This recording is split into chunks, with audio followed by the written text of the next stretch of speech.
බෝවන් cook විත් චූටි channel එකට ඔබ සැම ආදරයෙන් පිළිගන්නවා. වෙනදා වගේම අදත් මම රසවත් රෙසිපි එකක් අරගෙන ආවා. ඒ තමයි ඩෙවල් චිකන්. ගොඩක් අය චිකන් ඩෙවල් රෙස්ටොරන්ට් වලින් මිලදී ගන්නවනේ. ඉතින් ලේසියෙන් අපිට චිකන් ඩෙවල් එකක් ගෙදර හදාගන්න පුළුවන්. මෙතන මම ගත්තේ චිකන් බ්‍රෙස්ට් එක සාමාන්‍ය ප්‍රමාණයේ කෑලි වලට කපා ගත්තා. ඔයගලන්ට පුළුවන් නම් කටු තියෙන චිකන් ගත්තත් ප්‍රශ්නයක් නැහැ. මම චිකන් බ්‍රෙස්ට් එක අරගෙන මේ තරමක කෑලි වලට කපා ගත්තා. මිරිස් කුඩු, කහ කුඩු, ගම්මිරිස් කුඩු, දෙහි යුෂ තෙල් එකතු කරලා දැන් මේක හොඳින් මිශ්‍ර කරනවා. විනාඩි 30ක් විතර ෆ්‍රිජ් එකේ තියාගන්නවා. මෙරිනේට් කරලා. තියෙන පැය භාගයක් ෆ්‍රිජ් එකේ තියලා මෙරිනේට් කරගත්ත චිකන් ටික. දැන් මම මේ චිකන් ටික බැද ගන්න යන්නේ.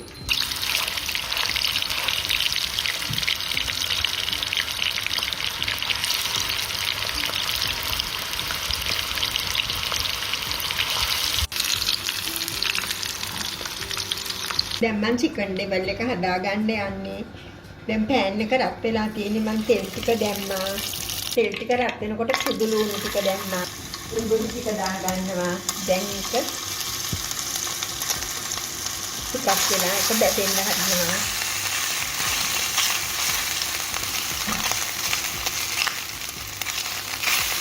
ඒක බැදගෙන එනකොට මම අමුණු මිරිස් ටික එකතු කරනවා.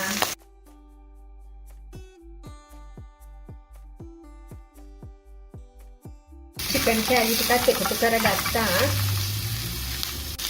දැන් තක්කාලි ටික එකතු කරගන්නවා.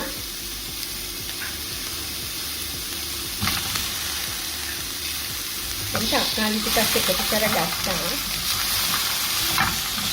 මිරිස් ටික දාගන්නවා. ලුණු ගම්මිරිස් දාගන්නවා. සීනි දාගන්නවා.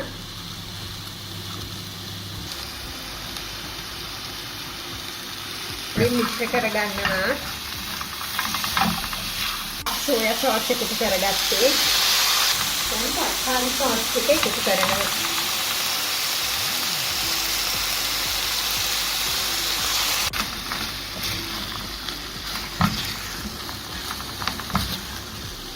දැන් ඩෙවල් එක හදලා ඉවරයි.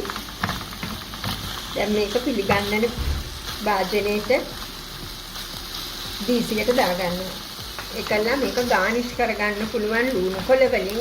මට අද ලුණු කොළ නැති නිසා මම හිම කරන්නේ නැහැ. ඔයගලන්ට ලුණු කොළ වලින් ඒක ගානිෂ් කරගන්න පුළුවන්.